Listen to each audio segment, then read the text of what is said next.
Qu'est-ce que vous pensez que sont les problèmes des quartiers?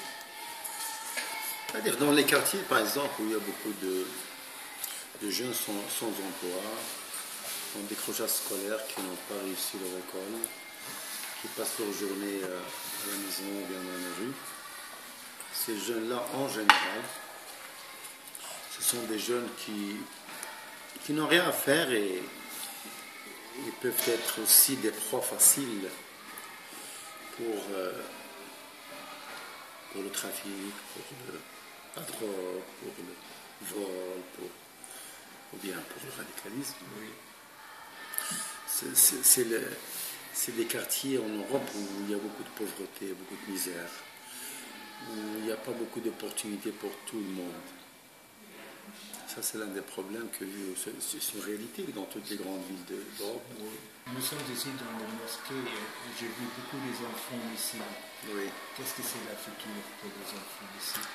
Eh bien, ici, vous savez, il y a une chose qui est importante aujourd'hui, c'est que chaque enfant, chaque famille veut apprendre à ses enfants une éducation, une certaine manière de vivre, aussi une culture, aussi l'histoire du pays d'origine, et aussi leur remplir un vide qu'ils ont dans leur... parce que même si vous êtes belge, même si vous êtes français, allemand, votre visage, montre que vous êtes d'ailleurs, vous n'êtes pas d'ici. Ça dépend de quelle génération vous Mais êtes. nous sommes déjà à la 3e ou 4e génération ici en Belgique, et ça reste que pendant les vacances, quand il y a un retour toujours au pays d'origine pour visiter la famille, pour voir, et ce retour se file avec ses origines dans la culture européenne. C'est important d'avoir un peu de... C'est possible, c'est aussi à cause de ce quartier, parce que vous êtes entre vous n'êtes pas tellement mélangé avec les Belges.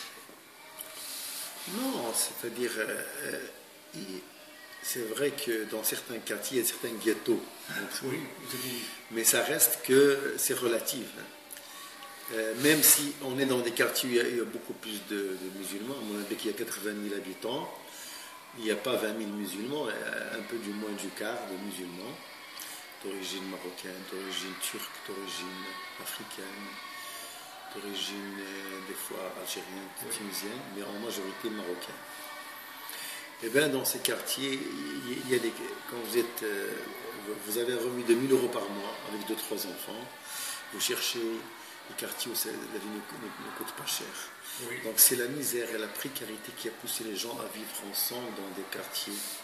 Est-ce que l'IS est aussi un problème pour les gens qui vivent ici, les Arabes, qui sont séparés à cause de cela? C'est très loin d'ici. Les problèmes de Syrie, ils sont loin d'ici. C'est loin d'ici, mais maintenant il y a un problème, c'est celui de la technologie de l'information avec Internet maintenant. Rien n'est loin. Oui. Et aussi les jeunes aujourd'hui avec les réseaux sociaux, Facebook, Twitter, avec YouTube, avec tout ce qui circule, tout le monde a accès à l'information, la bonne et la mauvaise. Ah oui.